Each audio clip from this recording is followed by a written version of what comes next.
Welcome back, MTG Joe here. Today we are going to be looking for the first time at the weekly meta breakdown for the Explore format after the release of Duskmourn. There is a number of Pioneer Regional Championships that are happening. I believe DC's this weekend. The Canadian one is in a couple weeks as well. So folks are pulling together a number of lists. And we are supposedly getting Pioneer, Masters, whatever they want to call it, on Arena by the end of the year to hopefully bring the formats closer together. But there's been some new decks that have been coming out, some updates to existing decks that we'll take a look at through the video. And we are going to get the data from Untap.gg, what you see on the screen, companion tool that runs alongside Arena's client, aggregates user win rates, gives us the stats we'll be looking. If you want to use Untap, link is in the video description. I'll paste and timestamp all the deck lists so you can lift and shift. You may notice my voice is a little raspy. That I unfortunately tested positive for COVID, so I will try to get these videos out still, but obviously it's going to depend how I feel leading from day to day. Right now it's just really bad fever on and off, but I haven't developed the cough or anything else yet, so bear with me. At the very least, I'll try to get something out for the Historic Metagame Challenge this weekend as we kind of go through. So we are going to look in terms of the popularity of the day first. So Rakdos Aggro is the most popular deck at about 17% being played. This is the kind of prowessy mono red Rakdos shell. We have a new update to the enigmatic incarnation deck with a lot of the overlords. Priest Fang is seeing play at about 6%. For the last week, it's been like basically 50% win rate. It hasn't been that high. Azorius Control in Pioneer finished like in the last challenge for second and third. It's been performing really well in Pioneer. We have Jund Sacrifice out of 5.5, Phoenix at about 4, and the Mono Green Devotion has largely fallen off with the prevalence of Rakdos Aggro. There are some folks that are trying out auras again since we got some new powerful auras from Duskmourn. We'll cover it. It's not doing crazy well on the arena ladder, but it's something to just be mindful as we kind of look at it. But let's jump into it. So the highest win rate deck, these are fairly small populations right now, so the win rates might be a little inflated as we kind of look, but it's more just in terms of the performance and to give you ideas of what people are trying with the new set. So the enigmatic deck is at 86%, built around the card Enigmatic Incarnation, which looks to turn enchantments into creatures at your end step by kind of sacrificing and going up. So you're using things that have effects like Nylea's Presence, which can fix your mana, draw you a card, replaces itself, up the Beanstalk, technically Fable can work. There's a new removal spell and Nowhere to Run. So Flash, its removal, then sticks around. And it also has kind of the evergreen that you can target creatures with hexproof as though they didn't have it.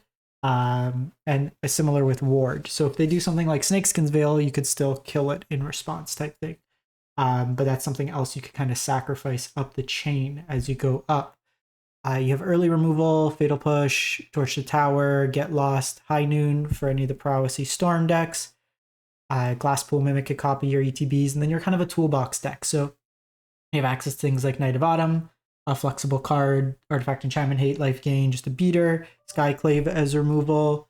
You have Zur the Eternal Schemer in here as well that can animate your stuff, including Leyline Bindings. You could do the line where Leyline Binding and then sack it since it's 6 mana from the cat, like the actual CMC, and then you can find Atraxa or Titan of Industry.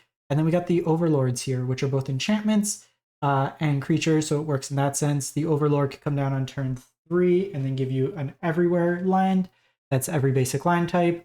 Overlord of the Boiler Pits or Boiler Bridges. 4 damage to any target, so these are very kind of strong Titan-esque cards. Heliod rebuys you enchantments, Beza for value, Elish Norn to double ETBs for you, shut off opponent's ETBs, and kind of it. A lot of rares in terms of the mana base. We have a lot of the Verges seeing play here too. Since you're playing Triomes and stuff like that, it's pretty easy to turn them on as pain-free in that sense. Then your Yorian Companion, just removal, hand hate, Graveyard Hate, mono red kind of removal that gives you some life. Nimble Larcenist, target opponent reveals their hand. So it's kind of like a Thoughtseize style effect that you can tutor for. Path to Peril for the aggressive decks along with Temporary Lockdown. Franco's Buzz Crusher, it's more relevant in Pioneer given that you can go and hit like Lotus Field. You could hit Nykthos with it in this case, and then you have Thought Distortion for kind of the Control-ES matchups. The big card that's missing from the Pioneer version is Chained to the Rocks, which we don't have on the client right now. Then we go to Mono White Humans. So Humans was a deck before, but this version is at 78%, and we got a couple new additions with Duskmourn. Most notable, the Wandering Rescuer, not the Emperor, the Rescuer. 5 mana, 3/4 Flash Convoke, double strike. So really nice stats, could be basically cast for free in a way. And then your other top creatures you control have hexproof, which is nice to kind of phase out your opponent's removal as they might use it. Veteran Survivor, another new card, 1 mana, 2/1, so it has the survival ability. So if it's your second main, if it's tapped, exile to 1 target card from a graveyard, so incidental graveyard hate now. 2/1 body, and then if there are 3 or more cards exiled with each instance of Veteran Survivor, it gets plus 3/3 and has hexproof, which is just kind of scalable in the late game. You can convoke it with the Wandering Rescuer as another way to kind of tap it, or with Warden of the Inner Sky, so you don't necessarily need to attack with that. And then you have things like Thalia's Lieutenant in here to pump your team, Copper Cove Vanguard, and then Adeline. So no removal in this version. Sometimes you'll see like protection effects or stuff like that. 2 Agonjos, technically removal, Arden Veil, some Caverns, and Mutavaults in there. Portable Holes, cheap removal, along with Get Lost, Invasion as Hand Hate, Graveyard Hate, and Rest in Peace. And against like the more controlling matchups, you have Wedding Announcement. We then go to Jund Sacrifice, Jund Yurga. So this is basically a red-black sacrifice shell with the addition, sorry, this one's at 75%, with Yurga in here for an instant win combo. So if you have a Yurga, a cat in play, and a cat in the graveyard, you can basically just loop the cats because they're treated as food, and you infinitely drain your opponent. You have Scavenger's Talent that can allow you to mill yourself over and then reanimate like Yurga or any of the effects, so it helps you dig to the combo. Otherwise, it's just pretty stock in terms of the Rakdos Sacrifice shell. Check out the companion, some claims for small creature decks, Hand Hate and Duress and Thoughtseize, Dampening Sphere for Nykthos decks, Molten Collapses removal, Unlicensed Hearse for Graveyard Hate, and Omnixus for the control-ish matchups. Izzet Phoenix, 72%, fairly stock. We see 2 Prof's Edicts in here. Just kind of another way, if you're drawing cards, just to buff up your team without having to be super reliant on the graveyard. You have just a bunch of cheap removal, Fiery Impulse, Lightning Axe. With the prevalence of the Rakdos deck, you might want Torch the Towers main, just because the exile is nice against Heartfire Hero and those effects there. But the core of the deck, loot or mill over Phoenix, play a bunch of cheap instants and sorceries, delve the treasure cruise, get back the Phoenix, beat your opponent's face. Chandra's Defeat for the red decks, along with Red Cat Melee, Aether Gust, red and green decks, some counters in here for the bigger mana decks, Graveyard Hate, then you have Brazen Borer, just a flexible card, can bounce hate pieces, stuff like that. They're bringing in a lot of Graveyard Hate. You have Crackling Drake that can be brought in, some counters, and the Sweeper in Brotherhood's End. There's 2 red-based aggro decks. There's the Gruul Wizards deck that we see here, fairly stock to what we had before. The Gitu Lava Runner in here, along with Soulscar Mage, allow you to play Wizard's Lightning. You have Questing Druids in here for card advantage, Tarka's Command. So base red, kind of prowessy theme decks and protection effects with Blossoming Defense.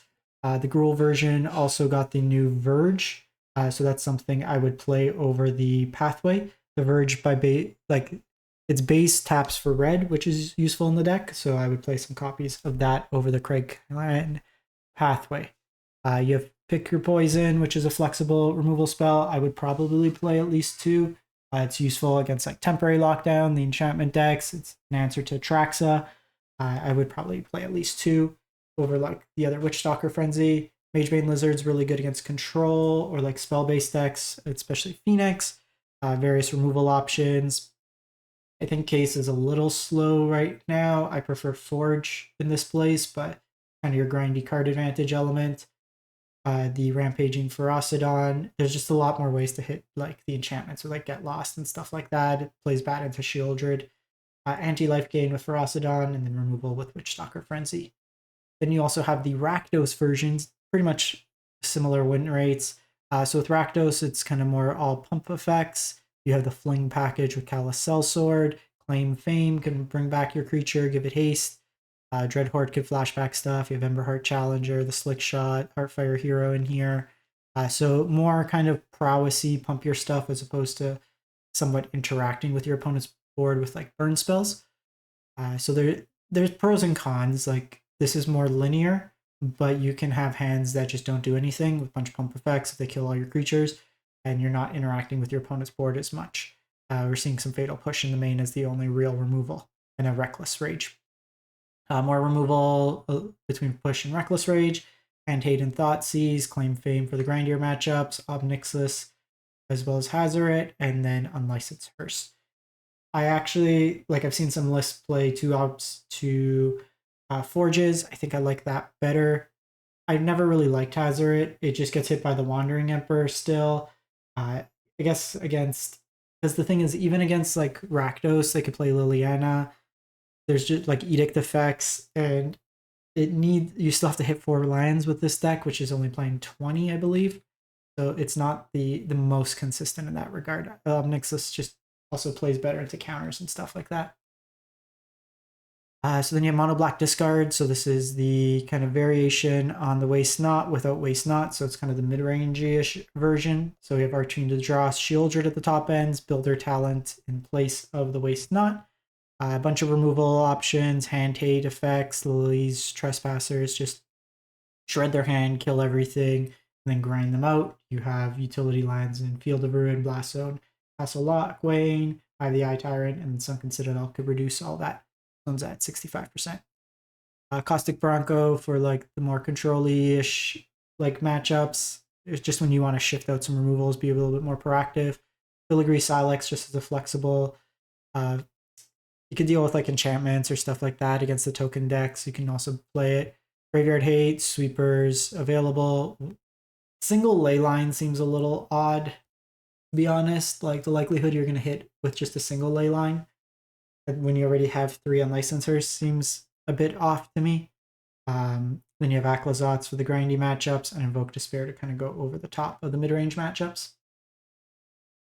Azorius Control. So counter kill everything and then eventually win with like Wandering Emperor, Teferi Tuck, or Hall of the Storm Giant, or Restless Anchorage. Fountain board in the deck. We see the new Flood Farm Virgin here. Another untapped painless duel. Seeing Settle the Wreckage make its appearance again. So, you know, they never play around Settle, but now you can get them both on Wandering Emperor and Settle. Attack with one, attack with all. Both ways you're screwed. Verdictus Sweepers, so notably no temporary lockdown in the main. Marches, as well as Portable Holes, so just a lot more cheap interaction with the deck. Kind of played in.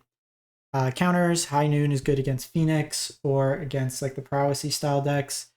Usually post-board, people bring out a lot of the removals, so you can bring in Chromehost Seed Shark as a way to kind of grind, along with Beza for the creature decks, Knockout Blow for the red decks, some counters, control matchups, you have Shark Typhoons, and Hullbreaker Horrors. Then go to Rakdos Transmogrify. So this is another deck that we've seen before, just the target has changed now. So how the deck works is basically there's no other creatures in the deck other than your one target. Historically, it's been the Atraxa. This is now playing Valgavoth. So bigger creature, 9/9 flying lifelink, no vigilance, no card advantage, but a very tricky to deal with ward ability. And then if a card you didn't control be put into an opponent's graveyard from anywhere, you exile it during your turn. You may play those cards by basically paying life instead of its mana cost. So a different type of effect there, a little bit harder to deal with, but you don't get that kind of sustained card advantage. You transmogrify any of those tokens, you always find the Valgavoth. You can also kind of discard it to things like Fable, and then bring it back with Rakdos Joins Up. And then Forges in here, Obs, Curse of the Stash Skeleton can provide both a token and a tutor. And just, it's a Rakdos kind of mid-rangey control deck, just a bunch of interaction, kind of going from there. Fountain Ports in here as another way to make tokens, along with Mutavault as a way to kind of animate and then hit the Valgavoth. Hand Hate, Dampening Sphere for the kind of the Nykthos decks, Go Blanks for Hand Hate, Hidetsuku for Sack or any Low to the Ground decks, another Ob for the control matchup, Extinction of Mana Sweeper, and Leyline for Graveyard Hate. So the Auras deck, it's only about 50%. I just want to kind of highlight it because it's something that you may encounter. The big cards that were gained were Sheltered by Ghosts. So 2 mana, enters a battlefield, exile target non-land permanent until Shelter leaves, gives your enchanted creature +1, lifelink, and ward 2.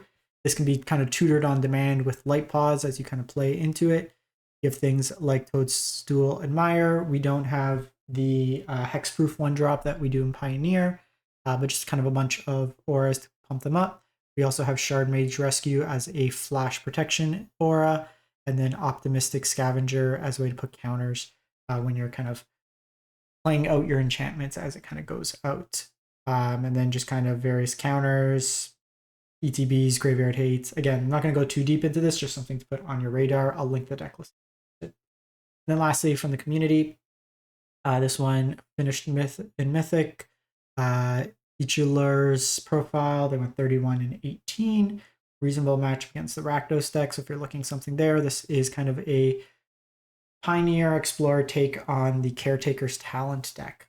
So you have a bunch of cheap removal, you have your Engine of Caretaker's Talent, pairing up with Fable, High Noon for any kind of this prowessy style shells, stuff like that. Wandering Emperor makes you tokens, Beza in here. The Bonehorde Dracosaur, card that doesn't see too much play, but pretty reasonable, just grinding out, making you tokens, effects like that. Sideboard, just various removal, grind elements, and Reckoner Bankbuster, Graveyard Hate and Rest in Peace. Haven Interrupter is kind of a counter effect. Brotherhood's End is a sweeper, along with Temporary Lockdown, Consuel's Flanker for Graveyard Hate, and then Sarah's Paragon as a way in the grindier matchups just to rebuy your Fables, Caretaker Talents, stuff like that. So that's for the week. Hope you enjoy, and good luck to those competing in the RC in Dallas, or DC, not Dallas. Have a great one. Stay safe out there.